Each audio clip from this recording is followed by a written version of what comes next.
Nagsisimula na po ang summer mga ka-farmers at delikado na po na marami po yung malulugi or kung may maibenta yung mga baboy kadalasan magaan mga ka-farmers.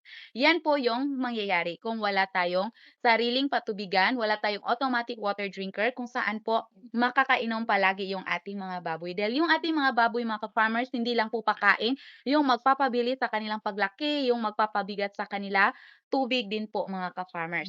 Kailangan po talaga na meron tayong automatic water drinker sa ating mga baboy para anytime makakainom po sila at sa ganun hindi po maapektuhan ang kanilang paglaki mga ka-farmers.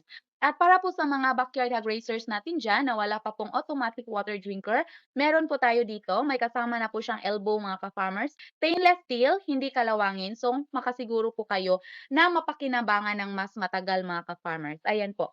Puwede po na hindi na magbakbak kayo sa dingding kung naka-concrete po yung kulungan ninyo mga ka-farmers dahil puwede na po na ito yung idikit. So, para sa mga backyard hog racers natin diyan na gusto pong mag-avail, maglalagay po ako ng link or ng yellow basket.